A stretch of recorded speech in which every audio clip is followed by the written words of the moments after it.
చేసినా గానీ వాళ్ళ ఆదేశం ప్రకారమే మేము లోకల్ బాడీ ఎలక్షన్స్ కూడా చేస్తాం. ఇప్పుడు ఎట్లా ఖైరతాబాద్ కూడా ఎలక్షన్ ఖాయం కదా రోహిన్ రెడ్డి గారు, మీరు గతంలో సరే ఖైరతాబాద్ ఆస్పిరెంట్ తర్వాత అమర్పేట వెళ్లారనుకోండి, సో ఖైరతాబాద్ వచ్చిన మళ్ళా సేమ్ ఇదే రీతిలో గెలుస్తుందా, అవకాశం ఉందా ఒకవేళ బై ఎలక్షన్ వచ్చినా? సార్ ఇప్పుడు ఖైరతాబాద్ ఇప్పుడు స్పీకర్ గారి పరిధిలో హైకోర్టు పరిధిలో ఉన్నది. దాని గురించి నేను ఇప్పుడు మాట్లాడితే చాలా తొందరపాటు అవుతుంది. కాబట్టి రాష్ట్రంలో ఏ ఎలక్షన్స్ వచ్చినా ఇదే జవాబు ఉండబోతుంది. కాంగ్రెస్ నాయకులందరూ కూడా ఏ విధంగానైతే జూబ్లీ హిల్స్ లో సమిష్టిగా మేము పోయి ప్రజల దగ్గరకు పోయి మాట్లాడినామో, ఓట్లు అడిగినామో, ప్రజలు మమ్మల్ని ఆదరించినరో రాష్ట్రంలో కూడా అంతా ఇదే జరగబోతుందండి. ఏ చిన్న ఎలక్షన్స్ అయినా ఏ పెద్ద ఎలక్షన్స్ కైనా కానీ ఇదే రిజల్ట్ రాబోతుంది. టీఆర్ఎస్ దుకాణం బంద్ అయిపోయింది. 100% కాంగ్రెస్ పార్టీకి పట్టా కట్టడం గ్యారంటీగా కనిపిస్తుంది రాష్ట్రం అంతా. ఓకే, అయితే ఇక్కడ ముఖ్యమంత్రి రేవంత్ రెడ్డిగా 5 సంవత్సరాలు ముఖ్యమంత్రి అని క్లియర్ గా తెలిపోయింది ఎలక్షన్స్ తో, అంతేనా? జూబ్లీ హిల్స్ ఎలక్షన్స్, ఎందుకంటే మీ మంత్రివర్గంలో మంత్రులు ఇవన్నీ ఇష్యూస్ కూడా అయినాయి కదా, మంత్రులు ఎమ్మెల్యేలు కొంత వాళ్ళు తోక జాడించడం అవన్నీ కూడా ఇప్పుడు సెట్ అయినట్టేనా? సార్ ఒక మాట చెప్తున్నా, కాంగ్రెస్ పార్టీలో అంతర్గత స్వేచ్ఛ ఎక్కువ, అందరు కూడా మాట్లాడే ఎక్కువ ఉన్నది. మా ముఖ్యమంత్రి గారు కూడా అందరు కూడా స్పేస్ ఇస్తున్నారు. వాళ్ళ లేక దొరల పాలన లేకనో లేకపోతే గడిల పాలన లేక మా కాంగ్రెస్ పార్టీలో ఉండదు. కాబట్టి చిన్న చిన్న ఏమైనా లోపాలు వచ్చినా గానీ ఈ ఫేక్ సోషల్ మీడియాలు లేకపోతే ఫేక్ ఛానల్స్ నుండి ఏవైతే వాళ్ళు ప్రొజెక్ట్ చేస్తున్నారో సోషల్ మీడియాలలో దాంట్లో ప్రచారమే జరుగుతున్నది. కానీ మా నాయకులందరూ కూడా మన జూబ్లీ సెలక్షన్ లో చూసినప్పుడు ప్రతి ఒక్కరు కూడా ఇంక్లూడింగ్ ముఖ్యమంత్రి కాడికెళ్ళి, పిసిసి అధ్యక్షుని కాడికెళ్ళి, మంత్రుల కాడికెళ్ళి, ఎమ్మెల్యేల కాడికెళ్ళి అందరూ కూడా సామాన్య కార్యకర్తలు లేక మేము పనిచేసినాము. కాంగ్రెస్ పార్టీ బలం అది. మా స్వేచ్ఛగా మేము మాట్లాడగలుగుతాం. వాళ్ళ పార్టీలో ఎవరు కూడా మాట్లాడే అధికారం గాని హక్కు గాని ఉండకపోతుండే. మీరు లాస్ట్ 10 సంవత్సరాలు మీరు అసెంబ్లీ చూసిండ్రు, ఒక్క మంత్రి కూడా జవాబు ఇవ్వకపోతుండే. కేసీఆర్ అన్న జవాబు ఇస్తుండే, కేటీఆర్ అని ఇస్తుండే, హరీష్ రావు అని ఇస్తుండే. వాళ్ళని తప్పించోరని జవాబు ఇచ్చిండ్రా? మా దగ్గర ప్రతి దానికి కూడా ప్రతి ఒక్క మంత్రి కూడా లేచి స్పందిస్తున్నాడు. ప్రతి ఒక్క మంత్రి కూడా ఆయన స్పేస్ ఉన్నది. ప్రతి మంత్రి కూడా స్వేచ్ఛగా పనిచేయగలుగుతున్నాడు. ప్రతి సోషల్ ఇంజనీరింగ్ కూడా పర్ఫెక్ట్ గా ముఖ్యమంత్రి గారు చేస్తున్నారు. మీరు బీజేపీలో మీకు అగ్రవర్గాలకు టికెట్ ఇచ్చిండ్రు, బీఆర్ఎస్ లో అగ్రవర్గాలకు ఇచ్చినా గానీ కూడా కాంగ్రెస్ పార్టీ మాత్రము ఒక బీసీ బలుగు వలిగిన వర్గాల ఒక యువకునికి మేము టికెట్ ఇచ్చినాము. ఎంత మంది పోటీ చేసినా గానీ మా ముఖ్యమంత్రి గారు ఒక డిసిషన్ తీసుకున్నారు. కాబట్టి నేను ఒకటే చెప్తున్నా, సోషల్ ఇంజనీరింగ్ కూడా పర్ఫెక్ట్ గా జరుగుతున్నది. రాష్ట్రంలో రేవంత్ రెడ్డి గారి పరిపాలన మీద ప్రతి ఒక్కరికి కూడా నమ్మకం ఉన్నది. 5 సంవత్సరాలు కాదు, నెక్స్ట్ వచ్చే 5 సంవత్సరాలు కూడా రేవంత్ రెడ్డి గారు ముఖ్యమంత్రి ఉంటారు. మా పిసిసి అధ్యక్షులు గారు కాంగ్రెస్ పార్టీని అందరి నాయకులతో మంచిగా సమన్వయం చేస్తున్నారు. మా మీనాక్షి నటరాజన్ గారు అందరినీ పర్యవేక్షిస్తున్నారు. సో కాంగ్రెస్ పార్టీలు ఎట్లాంటి లుకలుకలు లేవు, అసంతృప్తులు లేవు, ఏంది లేదు. కాంగ్రెస్ పార్టీ బలంగా ఉన్నది. కాబట్టి మేము ధీటుగా ఎదుర్కోగలిగినాం. ఇవాళ కేటీఆర్ అంటాడు మొత్తం కాంగ్రెస్ పార్టీ నాయకులు అందరూ, అదే నాయకులే కదా, మేము ఫస్ట్ కాంగ్రెస్ పార్టీ నాయకులం, తర్వాతనే మేము ప్రభుత్వంలో వాళ్ళకు హోదా వచ్చింది. వాళ్ళ ఎమ్మెల్యేలు ఉన్నప్పుడు వాళ్ళ మంత్రులు తిరగలేదా? ఇప్పుడు జానారెడ్డి గారి మీద బైపోల్ ఎలక్షన్స్ వచ్చినప్పుడు కేసీఆర్ 3 సభలు ఎందుకు పెట్టిండు మరి ఆ రోజు?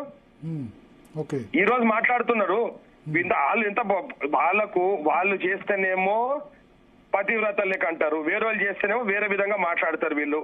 కాబట్టి నేను ఒకటే మాట చెప్తున్నా, వీళ్లకు నాచిన నియాయతో ఆంగం తేడా టైప్ మాట్లాడతారండి.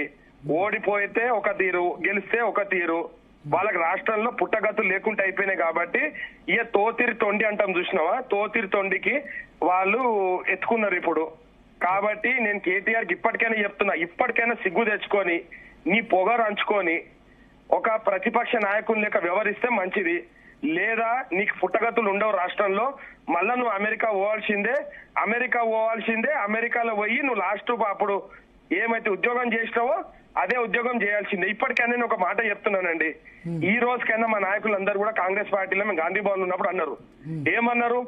గజ్వేల్, సిరిసిల్ల, సిద్దిపేట వాళ్ళని రాజీనామా చేయమనండి, అక్కడనే రెఫరెండం తేలాడుకుందాం. ఆ 3 సీట్లు కూడా గెలవకపోతే మేము కాంగ్రెస్ పార్టీ నాయకులం కాదు. మా నాయకులందరూ ఉత్సాహంగా ఉన్నారు, జోష్లు ఉన్నారు.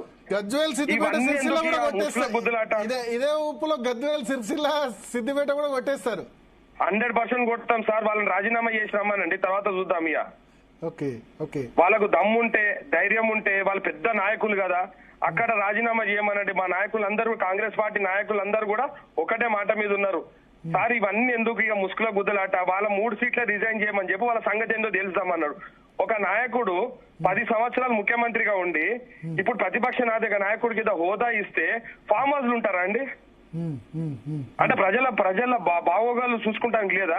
పోనీ మేమేమైనా తప్పు చేస్తున్నామని అంటే ఒక ప్రతిపక్ష నాయకుని కింద వచ్చి అసెంబ్లీలో వచ్చి ప్రశ్నించవచ్చు కదా. ఆ ప్రతిపక్ష నాయకుడు రాడంట, అది ఒక స్ట్రాటజీ అంట ఆయనకు. ఇది ఆ స్ట్రాటజీ. ప్రజలు ఓట్లు వేయించుకొని ప్రతిపక్ష నాయకుడి కింద హోదా తీసుకొని ఫామ్ హౌస్ లలో ఉండి ఈయననేమో కేటీఆర్ నోట్కి ఎంతో అంత ఆయన మాట్లాడి ఏమనుకుంటున్నారు? ఈ రోజు రెఫరెండం అన్నాడు. ఈ ఓటమి ఖచ్చితంగా కేటీఆర్, కేసీఆర్, హరీష్ రావే బాధ్యత తీసుకోవాలి. వీళ్ళ అహంకారంతో క్యాండిడేట్ ఓడిపోయింది అక్కడ. బీజేపీ పరిస్థితి ఏంది? బీజేపీ కేటీఆర్ ఏమంటారంటే ఆర్ఎస్ బ్రదర్స్ అంటే ఆయన ఉద్దేశం రేవంత్ సంజయ్ బ్రదర్ స్ట్రాటజీ బాగా వర్కౌట్ అయింది, బీజేపీ మొత్తం కాంగ్రెస్ ఫేవర్ లో పనిచేసింది అంటారు. సార్ నేను ఒకటే చెప్తా, నాచిన నియాయతో ఆంగన్ తేడా ఒక సామెత ఉంది కదా. మీకు ఒక మాట చెప్తున్నా, వాళ్ళు బీజేపీ వాళ్ళు కిషన్ రెడ్డి గారు ఆయన ఓట్లన్నీ కూడా బీఆర్ఎస్ ట్రాన్స్ఫర్ చేసింది కాబట్టి ఆ 25,000 మెజార్టీతో మేము గెలిచినాం. ఒకవేళ బీజేపీ గట్టిగా పోటీ చేసింటే పార్లమెంట్ ఎలక్షన్స్ ఎంత కిషన్ రెడ్డి గారికి వస్తే దానిలో సగం ఓట్లు వచ్చినా గానీ కూడా మేము 50,000 మెజార్టీతో గెలిచేవాళ్ళం. మొత్తం బీజేపీ ఓట్ల అంటే సార్, బీజేపీ కాంగ్రెస్ అనేది నిప్పు ఉప్పు లాంటిది. ఏ రోజు కూడా కలిసే ప్రసక్తి ఉండదు. అది నాయకులైనా సరే, కార్యకర్తలైనా సరే. బీఆర్ఎస్ టీఆర్ఎస్ రెండు ఒకటి. ఎందుకంటే లాస్ట్ టైం మీరు వాళ్ళ బీజేపీ నాయకుడే చెప్పిండు, సీఎం రమేష్ గారు, కేటీఆర్ ఢిల్లీలో పోయి నాకు అమిత్ షా దగ్గర అపాయింట్మెంట్ ఇప్పి నేను బీజేపీ పార్టీలో మేము టీఆర్ఎస్ పార్టీని మర్జ్ చేస్తామని చెప్పి సీఎం రమేష్ గారే చెప్పిండ్రు. సో వాళ్ళకు ఒప్పందాలు ఉన్నాయి. వాళ్ళ చెల్లె క్లియర్ గా చెప్పింది కదా కవిత గారు, మా నాయకులు బీజేపీకి అమ్ముడు పోయినరని. కాబట్టి ఆమెను పార్టీకి వెళ్ళి సస్పెండ్ చేసిండ్రు. వాళ్ళకు లోపాయి అండర్స్టాండింగ్ ఉంది. కిషన్ రెడ్డి గారు బయటకు వచ్చి ప్రెస్ కాన్ఫరెన్స్ పెట్టాలి, ఆయన చెప్పాల్సిందే ఎందుకు అక్కడ డిపాజిట్ రాలేదు, లాస్ట్ టైం అసెంబ్లీ ఎలక్షన్స్ కన్నా తక్కువ ఎందుకు వచ్చినాయి, పార్లమెంట్ ఎలక్షన్స్ లో పావులు ఎత్తు కూడా ఎందుకు రాలేదు. మొత్తం వాళ్ళ ఓట్లన్నీ కూడా బీజేపీ బీఆర్ఎస్ కి ఇప్పించిండ్రు. వాళ్ళిద్దరు కలిసి బీఆర్ఎస్ బీజేపీ కలిసినా గానీ కాంగ్రెస్ కి ఏంది ఎంటిక కూడా బీకలేకపోయిండ్రు.